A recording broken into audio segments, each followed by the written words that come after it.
எந்த எமர்ஜென்சியில் திமுகவை காங்கிரஸ் நசுக்கியதோ அந்த காங்கிரசிடமே சரணடைந்து காங்கிரஸோடு காங்கிரஸாக கலந்து விட்டது திமுக. தமிழகத்தை பொறுத்தவரை காங்கிரசினுடைய ஒரு தமிழக விங் திமுக. நீங்க தமிழ் என்ன பண்ணா வாழும் sir? Number sir 2 sir 200 sir முட்டை சார். இந்த முட்டையில நீங்க போடுற நம்பர்ல வாழாது சார். உண்மையிலே தமிழுக்கு ஏதாவது செஞ்சாதான் வாழும். சமஸ்கிருதத்தை விட மூத்த மொழி தமிழ் என்று சொல்லியிருக்கிறாங்க. எந்த பிரதமர் சொல்லியிருக்காங்க? ஏன் காங்கிரஸ்ல ராகுல சொல்லுங்க பாப்போம். சவால் விடுறேன். சமஸ்கிருதத்தை விட மூத்த மொழி தமிழ். ராகுல சொல்ல வைக்க சொல்லுங்க. உங்க இவர ஸ்டாலினை சொல்ல வைங்க பாப்போம். அடுத்த தலைமுறைக்கு தமிழ் எழுத்து வடிவம் இல்லாமல் இருந்துருக்கு. நியூஸ் பேப்பர் படிக்க முடியல. அடுத்த தலைமுறையால தினத்தந்தி தினமலர் படிக்க முடியல. அவங்க எப்படி திருக்குறளையும் தொல்காப்பியத்தையும் மணிமேகலையும் படிக்க முடியும்? இதைத்தான் இந்த திராவிடம் செய்து கீழ்த்திருக்கிறது. இந்த 60 வருஷத்துல தேசிய கல்விக் கொள்கையில ஒரு மொழி திணிக்கப்படுதுன்னு சொன்னா தமிழ் மொழி திணிக்கப்படுகிறது. ஒரு திணிப்பு இருக்குன்னா தமிழ் திணிப்பு இருக்கு. நீங்க இந்தி திணிப்புன்னு புழுவுறீங்க. போய் சொல்லி மக்களை ஏமாத்துறீங்க, வஞ்சிக்கிறீங்க. நீங்க ஒரு ரிப்பன் பில்டிங்ல மேல தமிழ் வாழ்கன்னு போர்டு வச்சுட்டா தமிழ் வாழ்ந்துருமா? உங்க வீட்டு குழந்தைக்கு தமிழ் படிக்க தெரிஞ்சா நீங்க தமிழ் வாழுமா? வணக்கம். ஒவ்வொரு வருடமும் ஜூன் 25 எமர்ஜென்சி அறிவிக்கப்பட்ட கருப்பு தினத்தை ஒட்டி மக்களுக்கு எமர்ஜென்சியில் நடந்த இந்திரா ஆட்சியில் நடந்த மக்களை எறும்புகளும் பூக்களுமாக நசுக்கிய அந்த கோர தாண்டவத்தை நினைவுபடுத்தும் விதமாகவும் 2ஆம் சுதந்திர போராட்டமாக நடந்த எமர்ஜென்சிக்கு எதிரான போராட்டங்களை அதில் கலந்து கொண்ட பல்வேறு தியாக தலைவர்களை பற்றி நினைவூட்டும் விதமாகவும் வருடந்தோறும் அனைத்து பகுதிகளிலும் தமிழகத்தின் அனைத்து பகுதிகளிலும் பாரதிய ஜனதா கட்சி கருத்தரங்கங்களை நடத்தி கொண்டிருக்கிறது. அந்த வகையில வேலூர் மாவட்டத்தில் இன்றைக்கு கருத்தரங்கத்தை நடத்தி முடித்திருக்கிறோம். எங்களுடைய காரியகர்த்தர்கள், பொறுப்பாளர்கள் அனைவரும் கூடி எமர்ஜென்சியினுடைய கருப்பு தினங்களுடைய நினைவுகளை பகிர்ந்து கொண்டிருக்கிறோம். அதை மக்களிடம் அடுத்த தலைமுறையிடம் எடுத்து சேர்க்க வேண்டும், எமர்ஜென்சி தியாகிகளை கொண்டாட வேண்டும் என்கிற உறுதிமொழி எடுத்திருக்கிறோம். எமர்ஜென்சியை பொறுத்தவரை திமுகவும் பாதிக்கப்பட்டுச்சு. ஆனா திமுக எமர்ஜென்சியை பற்றி பேசுவதே இல்லை. ஏனென்று சொன்னால் எந்த எமர்ஜென்சியில் திமுகவை காங்கிரஸ் நசுக்கியதோ அந்த காங்கிரசிடமே சரணடைந்து காங்கிரஸோடு காங்கிரஸாக கலந்து விட்டது திமுக. தமிழகத்தை பொறுத்தவரை காங்கிரசினுடைய ஒரு தமிழக விங் திமுக. இந்திய தேசத்தை பொறுத்தவரை காங்கிரஸ், இந்திரா காங்கிரஸ் ஏதோ ஒரு பக்கம் இருக்குது. இங்க காங்கிரஸை தூக்கி சுமந்து கொண்டிருப்பது திமுக. திமுகவோட கூட்டணினா காங்கிரஸ் ஒரு ஓட்டு கூட வாங்காது தமிழகத்தில். அப்படி எமர்ஜென்சியில் எந்த கட்சி நம்மை நசுக்கியதோ அந்த கட்சியோட சேர்ந்து கொள்கைக்கு முரணாக திமுக கூட்டணி வைத்துக் கொண்டு அதையே வாடிக்கையாக்கிவிட்டது. மக்கள் இதற்கான ஒரு தெளிவை பெற வேண்டும் என்பது இந்த நேரத்தில் எங்களுடைய கோரிக்கையாக இருக்கிறது. நேற்று முன்தினம் ஸ்டாலின் அவர்கள் ஒரு மருத்துவ கல்லூரியை திறந்து வைப்பதற்காக வேலூர் நகரத்திற்கு வருகை புரிந்தார். வேலூர் நகரம் முழுவதும் தேவையே இல்லாம பேரிகார்டு போட்டு மக்களை தேவையில்லாம சுத்த விட்டு, சிஎம் வர்ற பாதையில புரோட்டோகாலுக்கு போட்டிருந்தா பரவாயில்ல, எல்லா பக்கமும் பேரிகார்டு போட்டு மக்களை, லோக்கல் மக்கள் அவங்க வீட்டுக்கு கூட போக முடியல. இந்த நாளா அவ்வளவு கஷ்டப்பட்டாங்க. அவ்வளவு பாவலா ஏன் பண்றீங்க? மக்கள் தானே உங்களை ஓட்டு போட்டு சீமா உட்கார வச்சாங்க. அது மாதிரி ரொம்ப மக்களை வஞ்சித்தார்கள். அது மட்டும் இல்ல, அவங்க திறந்த ஹாஸ்பிட்டல்ல ஒண்ணுமே இல்லை. வெறும் பில்டிங்கை மட்டும் திறந்துட்டு அது ஹாஸ்பிட்டல் அப்படிங்கிறாங்க. இபி கூட கிடையாது, எந்த மருத்துவ ஃபெசிலிட்டிஸும் கிடையாது. இத்தனைக்கும் காசு கொடுத்தது மத்திய அரசு. மத்திய அரசிடமிருந்து காசை வாங்கி கொண்டு மக்களுக்கு அதை தராமல் இடையில் புகுந்து ஏமாற்றுகிற வேலையை இந்த திராவிட மாடல் 4.5 ஆண்டுகளாக தொடர்ந்து செய்து கொண்டிருக்கிறது. அந்த வகையில வேலூர்ல ஒரு பாவலாவுக்கு நீங்க எலெக்ஷன் வருது அப்படின்னு சொல்லி பாவலாவுக்கு ஒரு ஹாஸ்பிட்டலை திறந்து வச்சுட்டு உள்ள எந்த ஃபெசிலிட்டியும் இல்லை. மக்கள் கொதித்து போயிருக்கிறார்கள். ஏன்னா இங்க உங்களுக்கு மக்களுக்கு ஒரு மருத்துவமனை மிகப்பெரிய தேவையாக இருக்கிறது. அதனாலதான் மத்திய அரசு நிதி கொடுத்து வேலூர் பகுதியில மருத்துவக் கல்லூரி வரணும்னு சொல்லி ஃபண்டு பண்ணுச்சு. ஆனா நீங்க எந்த விதமான ஃபெசிலிட்டி இல்லாம வெறும் பில்டிங்கை மட்டும் போட்டு வெறும் போர்டு மட்டும் வச்சுட்டு வழக்கமான திராவிட மாடல் ஸ்டிக்கர் அரசியலை வேலூரில் செய்திருக்கிறீர்கள். வேலூர் மக்கள் உங்க ஸ்டிக்கர் அரசியலுக்கெல்லாம் ஏமாற மாட்டாங்க. இன்னும் ஒரு வருடத்துல 2026 திமுகவிற்கு இந்த ஆஸ்பத்திரி விஷயத்துக்காகவே மக்கள் தக்க பாடம் புகட்டுவாங்க. அது போல பாரதிய ஜனதா கட்சியினர் இப்ப நாங்க இந்த மீட்டிங்காக கட்டின கொடிகளை கூட அனுமதி கொடுக்காம மிரட்டுறாங்க. காவல்துறை மிகப்பெரிய அளவுல திமுகவினுடைய ஏவல் துறையா இருக்கு. நேற்று முன்தினம் சிஎம் வந்தப்போ நீங்க 7 கிலோமீட்டர் 8 கிலோமீட்டருக்கு கொடி வச்சுங்க. ஹைவேஸ்ல ட்ரில் பண்ணி ஓட்ட போட்டு பேரிகார்டுக்கு நடுவில் நீங்க பேரிகார்டை சிதைச்சு பொது சொத்துக்களை சேதப்படுத்தி உங்களுடைய கொடியை வச்சுங்க. அதற்கெல்லாம் அனுமதி கொடுத்த வாய் மூடி வேடிக்கை பார்த்த இந்த காவல்துறை இன்றைக்கு எங்களுடைய மாவட்ட தலைவர் மீது வழக்கு போடுவோம் என்று மிரட்டுகிறது என்று சொன்னால் காவல்துறை ஆளுங்கட்சியினுடைய ஏவல் துறையாக மாறி மக்களுக்கு எதிரான ஒரு துறையாக மாறி நிற்கிறது. எச்சரிக்கையாக சொல்லிக் கொள்கிறோம். இன்னும் 6 மாசம் தான் எங்களுடைய ஆட்சி. ஆகையால காவல்துறை தங்களுடைய கடமையை உணர்ந்து நடந்து கொள்ள வேண்டும். வந்தே பாரத் ரயில்கள் இன்றைக்கு இந்திய தேசம் முழுவதும் ஓடிக்கொண்டிருக்கு. வந்தே பாரத் ரயில்களை எங்க பகுதியில் விடுங்க அப்படின்னு சொல்லி பல்வேறு கோரிக்கைகள் வந்து கொண்டே இருக்கிறது. வந்தே பாரத் ட்ரெயின் அப்படின்றது ஃபுல் ஏசி. அதுல வந்து நிறைய ஃபெசிலிட்டிஸ் இருக்கு. ஆகையால அதுல வந்து நார்மல் ட்ரெயினை விட, அதாவது நார்மல் கோச்சுக்கும் ஏசி கோச்சுக்கும் வித்தியாசம் இருக்கு இல்லையா? ஆனா வந்தே பாரத் என்பது சகாய விலையில தான் இருக்குது என்பது மக்களுடைய கருத்து. இவங்க அரசியலுக்காக ஏதோ சொல்லிட்டு இருக்காங்க. இன்றைக்கு நீங்க ட்ரெயின்னு சொல்றீங்க, திருவண்ணாமலை பக்கத்துல இருக்கு. நாங்க வேட்பாளராக நின்ன திருவண்ணாமலைக்கு ட்ரெயின் வரணும்னா வேலூர் காட்பாடி வழியா வருது. திண்டிவனத்துல இருந்து திருவண்ணாமலைக்கு ட்ராக் வந்துச்சு அப்படின்னு சொன்னா டைரக்டா ட்ரெயின் வரும்.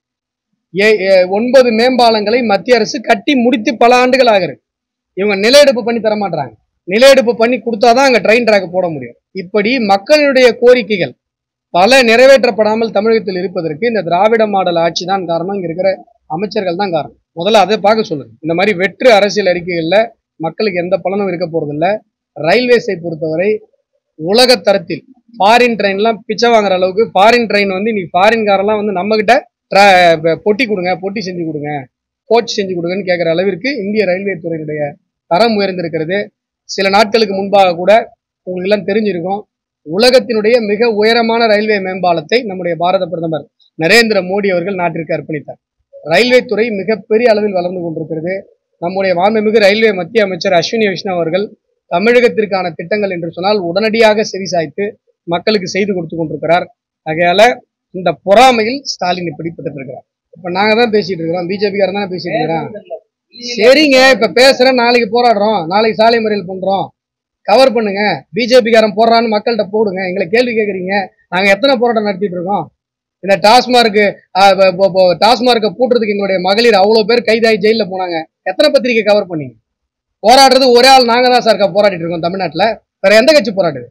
நாங்க போராடுறது முழுமையாக எங்களுடைய போராட்டத்தை கவர் பண்றது உங்களுக்கு மனசு வர மாட்டுது. ஆனா நாங்க போராடல. நீங்களே கேள்வி கேட்கிற ஒருத்தர் தான் கேள்வி கேட்கறீங்க. கேள்வி கேட்காத உட்காந்துருக்கவங்களை எந்த கேள்வி கேட்டீங்க? எத்தனை கட்சிகள் இருக்கிறது தமிழகத்துல? இந்த திராவிட மாடல் அரசு மக்களை எறும்புகளும் புழுக்களுமா நசுக்கிட்டு இருக்கு. போலீஸ் ஸ்டேஷன்ல போய் ஒருத்தரால கம்ப்ளைண்ட் பண்ண முடியல. கம்ப்ளைண்ட் பண்றவன உதைக்கிறான் போலீஸ். எவ்வளவு அராஜகங்கள் நடந்துட்டு இருக்குது. கனிம வள கொள்ளை நடந்துட்டு இருக்குது. பெண்களுக்கு பாதுகாப்பு இல்ல. இவ்வளவு விஷயங்களையும் தட்டி கேட்கிற ஒற்றை கட்சியாக பாஜக இருக்கு. நீங்க பாஜக மட்டும் தான் கேள்வி கேட்கறீங்க. மற்ற கட்சிக்காரங்கள்ட்ட நீங்க கேள்வி கேட்கறதே கிடையாது. இன்றைக்கும் சொல்றேன், களத்தில் நின்று போராடுகிற ஒரே கட்சி இந்த திராவிட மாடல் திமுகவினுடைய பேய் ஆட்சிக்கு எதிராக களத்தில் நின்று போராடுகிற ஒற்றை கட்சி பாஜக தமிழகத்துல. தமிழகத்தில் பாஜக இல்லை என்று சொன்னால் திமுக மக்களை தின்னுட்டு போயிருப்பாங்க இன்னைக்கு. இல்லைங்க, நான் என்ன கேட்கிறேன், மா சுப்பிரமணியம் அவர்கள் ஒரு விஷயத்தை நல்லா புரிஞ்சுக்கணும். இப்போது அதிமுகவினுடைய பொதுச் செயலாளர் மரியாதைக்குரிய எடப்பாடி பழனிசாமி அவர்கள் மக்களுக்காக ஒரு அறிக்கை விடுறாருன்னு சொன்னா பொறுப்பான அமைச்சராக நீங்க அதுக்கு பதில் சொல்லுங்க. நீங்க இப்ப அவர் ஹாஸ்பிட்டலுக்கு வந்து இன்ஸ்பெக்ஷன் பண்றாருன்னு வராருன்னு நீங்க எடப்பாடி அவர்கள் நீங்க விட்டுருவீங்களா? காவல்துறையை வச்சு முதல்ல தடுத்து நிறுத்துவீங்க, கைது பண்ணுவீங்க. என்ன பேச்சு இது? இன்ஸ்பெக்ஷன் பண்றது நீங்க தான் சார் பண்ணணும். நீங்க தான் அமைச்சர், அவர் எதிர்கட்சி தலைவர். அவர் உள்ள வந்து இன்ஸ்பெக்ஷன் பண்றதுக்கு அவருக்கு அத்தாரிட்டி கிடையாது. நீங்க உள்ள விடவும் மாட்டீங்க. அவர் கேட்கறது ஒரு பொறுப்பான கேள்வி. அதுக்கு என்ன ஒரு பொறுப்பான அமைச்சரா என்ன பதில் சொல்லணுமோ அந்த பதில் சொல்லுங்க. அதை விட்டு மக்களை ஏமாற்றுகிற நயவஞ்சக நாடக அரசியல் செய்யக்கூடாது. சார் ஃபண்டு கொடுத்துருக்குறோம் சார், புரிஞ்சுக்கோங்க. அந்த ஹாஸ்பிட்டலுக்கு ஃபண்டு மத்திய அரசு ஃபண்டு கொடுத்து நான் இப்ப டேட்டா எடுத்து தரேன். 120 கோடி ஃபண்டு கொடுத்துருக்குறோம் சார். நல்லா புரிஞ்சுக்கோங்க. மத்திய அரசு ஒரு அரசு, மாநில அரசு ஒரு அரசு. இவங்க வந்து நாங்க மேல் அதிகாரியோ இவங்க கீழ் அதிகாரியோ கிடையாது. எங்கெங்கெல்லாம் வந்து எங்களுடைய பணிகளை செய்ய முடியுமோ, இப்ப மத்திய அரசு ஒரு இடி ரைடு வருது, அதுக்கு நீங்க அரசியல் பழிவாங்க நடவடிக்கைன்றீங்க. இடி அதிகாரிகளுக்கு சம்பளம் நம்ம வரிப்பணம் தானே போகுது, அவங்க வேலையை தானே அவங்க செய்யறாங்க. மத்திய அரசு அதிகாரம் இருக்கிற பகுதிகளில் உள்ள வந்து ஒரு திட்டத்தை போட்டாலோ ஒரு கொள்கையை வகுத்தாலோ அதுக்கு எதிர்ப்பு தெரிவிக்கிறாங்க. சார் இதுக்கு நீங்க இன்ஸ்பெக்ஷன் பண்ணலாமே, அதுக்கு நீங்க இன்ஸ்பெக்ஷன் பண்ணலாமே. கல்விக் கொள்கையை வகுப்பதற்கான அதிகாரம் யாருக்கு இருக்கு? மத்திய அரசு தானே இருக்கு. மத்திய அரசு தானே பண்ணுது. அப்புறம் அது கேள்வி கேட்டீங்க? முதல்ல கான்ஸ்டிடியூஷன்ல இருக்கிற அதிகார பகிர்வுகளை பற்றி நீங்கள் புரிந்து கொள்ள வேண்டும். ஒரு மக்களுக்கு நல்லது செய்யணும் அப்படின்றதுக்கு தான் நாங்க நிதி கொடுக்குறோம். இப்போ தமிழகத்துல பல்வேறு நகரங்களை ஸ்மார்ட் சிட்டியாக அறிவித்து பல கோடி நிதிகளை பஸ் ஸ்டாண்ட் அப்கிரேட் பண்றதுக்காக நாங்க கொடுத்துருக்கோம். அந்த நிதியை வச்சுதான் தமிழ்நாட்டுல பல ஊர்களில் பஸ் ஸ்டாண்ட் அப்கிரேட் பண்றாங்க. ஆனா பேர் என்ன வச்சுக்கிறாங்க? ஈவே ராமசாமி பேரை வைக்கிறாங்க, கருணாநிதி அவருடைய பேரை வைக்கிறாங்க. இதெல்லாம் நாங்க எங்களுக்கு மக்களுக்கு முறையாக சென்று சேரணும், அவ்வளவுதான். நீ ஸ்டிக்கர் ஓட்டுறதுனா கூட ஒட்டிக்க, ஆனா மக்களுக்கு பலன் அளிக்க வேண்டும், மக்களுக்கு செய்ய வேண்டும். இப்ப சென்னையில மெட்ரோ வந்தது, ஸ்டேட் செக்டார் ஸ்கீம் தான். ஸ்டாலின் அவர்கள் பாரத பிரதமர் நரேந்திர மோடி அவர்களிடம் கோரிக்கை வைத்தார். உடனடியாக தமிழக மக்களுக்கு ஒரு பிரச்சனையா உடனடியாக சாங்ஷன் பண்றோம்னு சொல்லி சாங்ஷன் பண்ணாங்க. 63,000 கோடி ரூபாய் ஸ்கீம். இப்படி தமிழக மக்கள் மீது மத்திய அரசு மிகப்பெரிய அக்கறையை கொண்டிருக்கிறது. ஆனா நீங்க என்ன பண்றீங்க? அதை வச்சுட்டு அரசியல் பண்றீங்க, ஊழல் பண்றீங்க. மத்திய அரசு தருகிற நிதியை கூட மக்களிடம் சேர்க்காமல் நீங்க வஞ்சிக்கிறீங்க.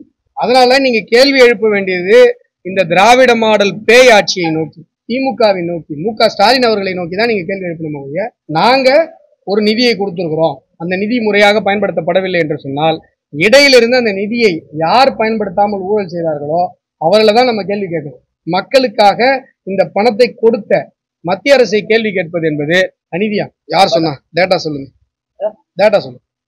யார் சொன்னா? இது எங்க நீங்க சொல்றீங்க? செம்மொழி ஆய்வு நிறுவனம் உனக்கு இருக்கு தெரியுமா? உங்களுக்கு செம்மொழி ஆய்வு நிறுவனத்துல நரிக்குறவ பாஷையில திருக்குறள் டிரான்ஸ்லேட் பண்ணப்படுது. அந்த விஷயம் தெரியுமா? யார் பண்றா? மத்திய அரசு பண்ணு. இருங்க ஒரு நிமிஷம். கண்ணு தெரியாதவங்களுக்கு பிரெய்லி மெத்தட் தெரியுங்களா? இப்படி ஓட்டையா இருக்கும், இப்படி படிப்பாங்க. சங்க இலக்கியங்கள் அத்தனையும் கோடிக்கணக்கில் செலவு செய்து பிரெய்லியில புத்தகம் போட்டிருக்கு. இப்ப பார்வையற்ற ஒரு மாற்றுத்திறனாளி ஒருத்தர் இருக்காருன்னு வச்சுக்கோங்க, அவரு போய் அந்த பிரெய்லி புத்தகங்களை இலவசமா வாங்கி படிக்க முடியும். இப்படி பல விஷயங்கள் தமிழுக்காக மத்திய அரசு செய்து கொண்டிருக்கிறது. நீங்க தமிழ் என்ன பண்ணா வாழும் sir? Number sir 2 sir 200 sir முட்டை சார். இந்த முட்டையில நீங்க போடுற நம்பர்ல வாழாது சார். உண்மையிலே தமிழுக்கு ஏதாவது செஞ்சாதான் வாழும். இன்றைக்கு சங்க இலக்கியங்கள் பலவும் இன்னைக்கு தமிழ் ப்ரோக்ராம்ல மலேசியாவில இருந்து அமைச்சர் வந்தாங்க. மணிமேகலை மலாய் டிரான்ஸ்லேஷனை நான் கொடுத்தேன். என்ன சார் மணிமேகலை மலாயில இருக்கான்னு ஆச்சரியப்படுறாங்க. யார் பண்ணா? தமிழ் செம்மொழி ஆய்வு நிறுவனம், மத்திய ஆய்வு நிறுவனம் பண்ணுச்சு. இதெல்லாம் நம்ம பார்க்கணும். அதுதான் அறிவார்ந்த தமிழ் சமூகத்துக்காக. நீங்க புரியாம கேள்வி கேட்குறீங்க. ஆக்சுவலா விஷயம் என்னன்னா, ஆதாரம் பத்திரம்னு அவங்க சொல்லல. நல்லா புரிஞ்சுக்கோங்க, ஆதாரம் பத்திரம்னு சொல்லல. அவங்க புரோட்டோகால் இந்த ஃபார்மெட்ல கொடுங்க அப்படின்னு சொல்லி கேட்குறாங்க. இப்போ உலக அளவுல ஒரு ஆய்வறிக்கை, ஒரு அகழ்வாய்வு அறிக்கை உலக அளவுல ஏற்றுக்கொள்ளப்படணும் அப்படின்னு சொன்னா அதுக்குன்னு சில புரோட்டோகால் இருக்கு. இப்போ உதாரணத்துக்கு சார், நீங்க ஒரு பிஹெச்டி பண்றீங்கன்னு வைங்க, உங்களுக்கு ஒரு கைடு இருக்காரு, பிஹெச்டி கைடு இருக்காரு. நீங்க போயிட்டு ஃபார்மெட்ல இல்லாம, இன்ட்ரோடக்ஷனோ எதுவுமே இல்லாம, ஃபார்மெட்ல இல்லாம நீங்க மட்டும் உங்க இஷ்டத்துக்கு எழுதி கொடுத்துறீங்கன்னு வைங்களேன். இந்த கைடு என்ன சொல்லுவாரு? தம்பி ஃபார்மெட்ல கொடுப்பான்னு. அதற்கு அர்த்தம் அந்த பிஹெச்டி தீசிஸை அவர் ரிஜெக்ட் பண்றாருன்னு அர்த்தம். அந்த தீசிஸ் பிடிச்சனால தான் அவர் உங்களை ஸ்டூடெண்டாவே ஏத்துக்கிறார். அவர் என்ன சொல்றாருன்னா, இந்த தீசிஸ் நாளைக்கு வைவால நிக்கணும் அப்படின்னு சொன்னா இந்த ஃபார்மெட்ல இருக்கணும்னு சொல்றாரு. இதைத்தான் மத்திய ஆய்வு நிறுவனம் இந்த கொரிஸை கேட்டிருக்குது. அதாவது மத்திய தொல்லியல் துறை, தமிழக தொல்லியல் துறைய இந்த கொரிஸ்லாம் நீங்க கொடுங்க, இந்த ஃபார்மெட்ல கொடுங்கன்னு கேட்டிருக்க. அதை வைத்து அற்ப அரசியல் செய்வது தமிழக திராவிட மாடல் அரசு. இது சாதாரண ஒரு அபிஷியல் கம்யூனிகேஷன். ஒண்ணு நான் கேட்கிறேன், நீங்க இந்த அகழ்வாய்வு அறிக்கை நாளைக்கு வரதான் போகுது. வந்ததை விட, வந்ததுல உலக மக்களுக்கு கிடைக்கிற ரீச்சை விட நரேந்திர மோடி அவர்கள் அமெரிக்காவில் போய் சொன்னார், அந்த நியூஸ் வேல்யூ உலகம் முழுசும் அதிகம். என்ன சொன்னாரு? உலகத்தினுடைய மூத்த மொழி தமிழ். வேற எந்த இந்திய பிரதமரும் சொல்லல. நரேந்திர மோடி சொன்னார், டெல்லியில சொன்னார், அமெரிக்காவில் சொன்னார், லே லடாக் பகுதியில சீன இந்திய எல்லையில உலகமே உற்று பாட்டு கொண்டிருக்கிற ஒரு சூழ்நிலையில சொன்னார். திருக்குறளை மேற்கோள் காட்டினார். சமஸ்கிருதத்தை விட மூத்த மொழி தமிழ் என்று சொல்லியிருக்கிறார். எந்த பிரதமர் சொல்லியிருக்காங்க? ஏன் காங்கிரஸ்ல ராகுல சொல்லுங்க பாப்போம். சவால் விடுறேன், சமஸ்கிருதத்தை விட மூத்த மொழி தமிழ். ராகுல சொல்ல வைங்க, சொல்லுங்க. உங்க இவரு ஸ்டாலினை சொல்ல வைங்க பாப்போம். இன்றைக்கு நாங்க செஞ்சு காட்டிருக்கிறோம் சார். உலகத்திற்கு அந்த விஷயத்தை ஏற்கனவே பறைசாற்றிய ஒரு தலைவரை கொண்டிருக்கிற ஒரு இயக்கம் பாரதிய ஜனதா கட்சி. எங்ககிட்ட வந்து உங்க அரசியல் அற்ப நாடகங்கள்லாம் போடாதீங்க.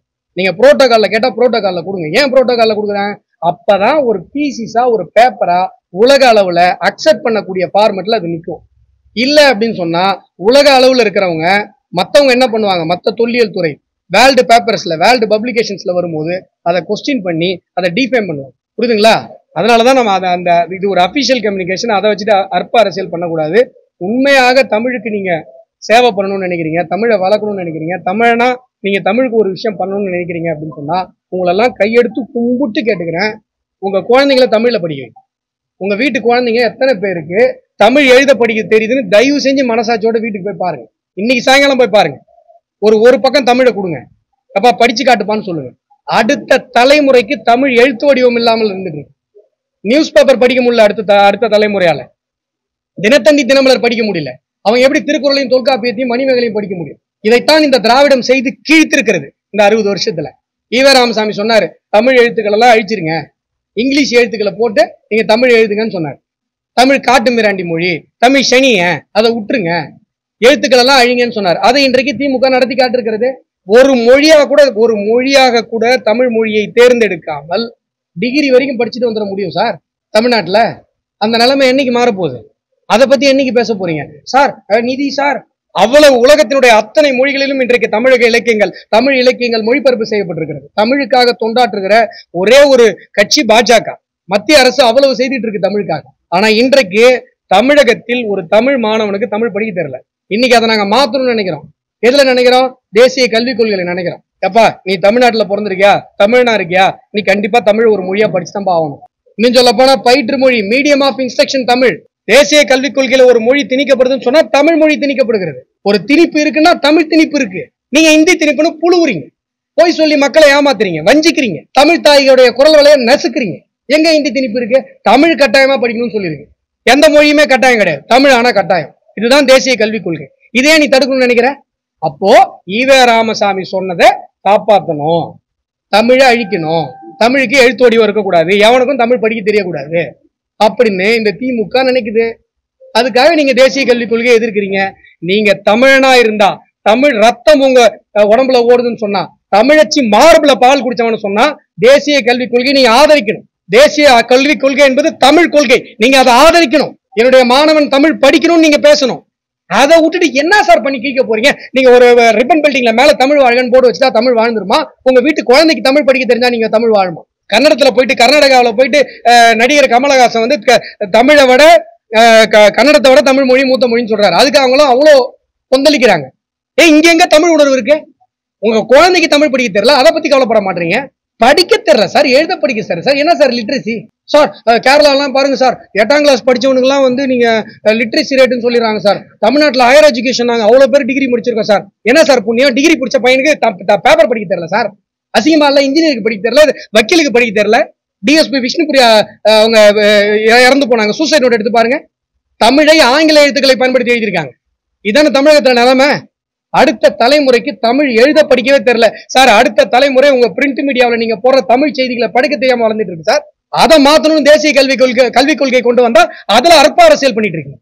இன்றைக்கு தமிழக மாணவர்கள் தமிழை படிக்க வேண்டும், ஒரு மொழியாக, குறைந்தபட்சம் ஒரு மொழியா சார். இப்படி இல்லாம சார் தமிழுக்காக கெஞ்சணும். இன்னும் சொல்ல போனா பயிற்று மொழி தமிழா படிக்கணும், தமிழ் மீடியத்துல படிக்கணும் நம்ம பசங்க. அது கூட வேணாம், ஒரு மொழி தமிழாக படிங்க அப்படின்னு சொல்லி தேசிய கல்விக் கொள்கை சொல்லுது. அதை எதிர்க்கிறீங்க. அவ்வளவு வன்மமா உங்களுக்கு திமுகவுக்கு தமிழ் மேல? அவ்வளவு வன்மமா ஈவே ராமசாமி அவருடைய ஆதரவாளர்களுக்கு, அவருடைய கொள்கையாளர்களுக்கு தமிழ் மேல அவ்வளவு வன்மமா? இதுல நீங்க கேள்வி கேட்கணும். ஒரு தமிழர்களாக, ஒரு தமிழ் பத்திரிகையாளர்களாக, ஒரு மகாகவி பாரதியிலிருந்து அர்த்தநாரீச வர்மா அவரை பத்திரிகை துறையில இருந்தாங்க தமிழ்நாட்டுல, இந்தியாவுக்கே முன்னோடியா இருந்தாங்க. அப்படிப்பட்ட பத்திரிகை துறையில் இருக்கிற, தமிழ் பத்திரிகை துறையில் இருக்கிற நீங்க இந்த விஷயத்தை நீங்க கேள்வி எழுப்பணுமா வேணாமா? தமிழை கட்டாயமாக படிக்க வைக்கிற தேசிய கல்விக் கொள்கையை திமுக ஏன் சார் எதிர்க்குது? இந்த நீங்க கேள்வியா எழுப்புங்க. அது அப்பதான் இதுக்கு தீர்வு. தமிழ் வாழணும்னா சத்தியமா இதை பண்ணுங்க. மத்த அற்ப அரசியெல்லாம் தூக்கி போடுங்க. இது பிஜேபி கொண்டு வந்துச்சு, அதுக்கு நான் பேசுறேன்னு நினைக்காதீங்க. தமிழ்னா நம்ம இந்த நமக்கு சோறு போட்ட இந்த தமிழ் மண்ணுக்காக, தமிழ் தாய்க்காக நீங்க ஏதாவது ஒரு விஷயம் செய்யணும்னு நினைச்சீங்கன்னா அடுத்த தலைமுறை தமிழ் படிக்கணும், தேசிய கல்விக் கொள்கை வரணும். அதை பேசுவேன் சார். நான் உங்ககிட்ட நான் காசு தரேன் சார், 250 ரூபா கொடுக்குறேன் சார். சிக்கன் பிரியாணி வாங்கிட்டு சொல்றேன் சார். நீங்க சிக்கன் பிரியாணி வாங்கிட்டு வரல சார், 250 ரூபா காசு உங்களுக்கு கொடுக்கலாம் சார். நீங்க சொல்லுங்க சார். மக்கள் யார்? நான் அவங்க வீட்டு காசு நான் சொன்னேன்னா? ஏங்க உங்களுக்கு எதுக்குங்க கொடுக்குறோம்? ஏன் ஒரு நிமிஷம் முகத்தை காட்டுங்க. உங்களுக்கு எதுக்கு கொடுக்குறோம்? ஸ்கூல் கட்டுறதுக்காக கொடுக்குறோம். என் பசங்க இன்ஃப்ராஸ்ட்ரக்சரோட பசங்க படிக்கணுன்றதுக்காக கொடுக்குறோம். பெரிய பெரிய மெட்ராஸ்ல சன்ஷைன் ஸ்கூல், டிஏவி ஸ்கூல் மாதிரி அதே இன்ஃப்ராஸ்ட்ரக்சர்ல என் அரசு பள்ளி மாணவனும் படிக்கணுன்றதுக்காக கொடுக்குறோம். நீ அதை வாங்கி வச்சுட்டு கட்ட மாட்டேன்னு உனக்கு எப்படி கொடுப்பாங்க? என்ன கேள்வி இது? யாரும் அப்பா மூட்டு காசு நான் சொன்னா சார்? மக்களுடைய வரிப்பணம் சார், உங்க வாயில போறதெல்லாம் கொடுக்க முடியாது சார். சார் மக்களுடைய வரிப்பணம் உங்க வாயில போட்டு நீ ஊழல் பண்றதெல்லாம் கொடுக்க முடியாது. மக்களுடைய வரிப்பணம், மக்கள் என்ன சிக்கன் பிரியாணி தப்பு? என்ன தப்பு சிக்கன் பிரியாணி? சார் இருமா நான் பேசிக்கிறேன். இருங்க சிக்கன் பிரியாணி என்ன தப்பு? என்ன தப்பு? ஏன் என்ன பிஜேபி சிக்கன் பிரியாணி சொல்ல மாட்டாங்களா? திருவண்ணாமலை கோயில்ல சிக்கன் பிரியாணி சாப்பிட்டு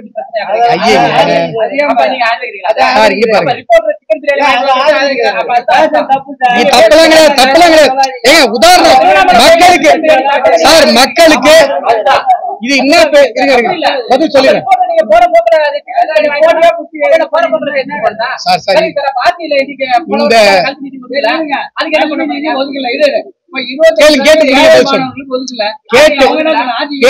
கேட்டு முடிங்க பதில் சொல்றேன். கொலாடி சண்டை கிடையாது. பதில் அமைதியா இருங்க சார், பதில் சொல்றேன். நீங்க பேசிட்டே இருங்க, கேளுங்க கேளுங்க, கேள்வி முடிங்க, கேள்வி முடிங்க, கேள்வி கேட்டு முடிங்க. சரி, கேள்விங்கிறது கேக்குறது கேட்டுக்கிட்டே இருக்கிறது இல்ல, 1 மணி நேரம் கேட்டே இருக்கிறது இல்ல. பதில் சொல்றேன் சார். பிரஸ் மீட் சார், என்னுடைய கருத்தை கேள்வி ஏங்க, கேள்வி ஒவ்வொரு கேள்விக்கு நான் பதில் சொல்றேன். உங்களுக்கு தெரியலன்னா என் மேல சொல்லாதீங்க. நான் சொன்னது என்ன இருங்க, நீங்க என்ன பேசுனீங்க லாஜிக்கு? ஏங்க, சிக்கன் பிரியாணி நான் சாப்பிடுவேன், கோயிலுக்கு போன கோயிலுக்குள்ள உட்காந்து சாப்பிட மாட்டேன். பிஜேபி சிக்கன் பிரியாணி யாரு? நீங்க யாரு எங்களுக்கு ரைட்டா பேசுறீங்க? பிஜேபி காரன் சிக்கன் பிரியாணி சாப்பிட மாட்டாரு உங்களுக்கு யார் சொன்னா? யார் சொன்னா? என்ன இதுக்குள்ள அடைக்கிறீங்களா? எங்களை ஒரு கட்டத்துக்குள்ள அடைக்க பாக்குறீங்களா? அந்த வேலையெல்லாம் இங்க நடக்காது பிரதர், அந்த வேலையெல்லாம் இங்க நடக்காது. நான் என்ன பேசிட்டு இருக்கேன், நீங்க என்ன திருவண்ணாமலை கோயில் அடிக்கிறீங்க? எதுக்கு இருக்கிறீங்க? என்ன உங்க அரசியல் எங்களுக்கு தெரியாது நினைச்சிட்டு இருக்கீங்களா? நான் சொல்றது உதாரணம். நான் போய் அவர்கிட்ட காசு கொடுத்து சிக்கன் பிரியாணி வாங்கிட்டு வாங்க சார் சொல்ல. நான் சொல்றது உதாரணம். உங்களுக்கு இருங்க சார், உங்களுக்கு ஒரு விஷயத்துக்கு மத்திய அரசு நிதி கொடுக்குது. எது கொடுக்குது? ஏழை மாணவர்களுக்கு இன்ஃப்ராஸ்ட்ரக்சர்ல பள்ளிக்கூடம் கட்டி கொடுன்றதுக்காக நிதி ஒதுக்குது. நீ பள்ளிக்கூடம் கட்டி கொடுக்க மாட்டேங்கிற, எப்படி நிதி கொடுப்பாங்க? எப்படி நிதி கொடுப்பாங்க? என்ன கேக்குறீங்க நீங்க? எங்க தட்டாங்க நிதிக்கு? தடுக்கலையே சார். 100 நாள் வேலை வாய்ப்பு திட்டத்துல ஊழல் நடந்திருக்கு, ஊழல் புகார் இருக்கு. இதே பக்கத்துல எஃப்ஐஆர் இருக்கு, நான் காட்டவா? வேலூர் பக்கத்துல எஃப்ஐஆர் நான் காட்டவா? என்ன பேசுறீங்க? அதுக்கு இதுக்கு என்ன சம்பந்தம்? நீங்க SSCS ஸ்கீம்ல ஃபண்ட் நிறுத்தப்பட்டிருக்குன்னு சொன்னா, ஸ்கூல் கட்டுறதுக்காக நாங்க ஃபண்ட் கொடுத்தோம், நீ ஸ்கூல் கட்ட மாட்டேங்கிற. ஏன்னா நீ நடத்துற பிரைவேட் ஸ்கூல்ல ஓடணும். ஏன்னா இங்க காலேஜ் வச்சிருக்கிறேன், ஸ்கூல் வச்சிருக்கேன், எல்லாம் திமுக காரன். அதே இன்ஃப்ராஸ்ட்ரக்சர் என்னுடைய அரசு பள்ளி மாணவனுக்கு கிடைச்சிச்சுன்னா உங்க பொறுப்பு ஓடாது. நீங்க கட்ட மாட்டேங்கிறீங்க. எப்படி இந்த நிதியை கொடுப்பாங்க? எப்படி சார் கொடுப்பாங்க? என்ன நியாயம் இது? 100 நாள் வேலை வாய்ப்பு திட்டத்தில் நீங்க ஊழல் பண்ணிருக்கீங்க, ஊழல் கண்டுபிடிக்கப்படணும். அதுல ஸ்டாப் பண்ண மாட்டாங்களா? நீங்க ஊழல் பண்ணலையா? எஃப்ஐஆர் இல்லையா? நான் காட்டவா? எத்தனை ஆயிரக்கணக்கான எஃப்ஐஆர் தமிழகத்துல பதிவு பண்ணப்பட்டிருக்கு, நான் காட்டவா? இதுவா பிராக்டிகலா பேசுங்க பிரதர், நியாயமா பேசுங்க சார். நீங்க நல்லா புரிஞ்சுக்கோங்க, நான் பல உதாரணங்களை நல்லா காட்ட முடியும். 100 நாள் வேலை வாய்ப்பு திட்டம் என்பது நீங்க 100 ரூபாயில இருந்து 280 ரூபாய்க்கு நீங்க கொண்டு வந்தது மத்திய அரசு, புரியுதுங்களா? மேல மேல மேல அதுக்கு வந்து 320 ரூபாய் கொடுக்க போறது மத்திய அரசு. இவ்வளவு விஷயங்கள் நாங்க பண்ணிட்டு இருக்கோம். இங்க உழைக்கிற மக்களுக்கு போதா இல்ல நீங்க யாராவது ஒருத்தவங்க உள்ள பாக்கெட்ல ஊராட்சி மன்ற தலைவர் பாக்கெட்ல போட்டு போறாரான்றதுதான் இங்க பிரச்சனை. அதை தயவு செஞ்சு பேசுங்க. உழைக்கிற மக்களுக்கு கிடைக்குதாங்கிறதா இங்க கேள்வி. நன்றி.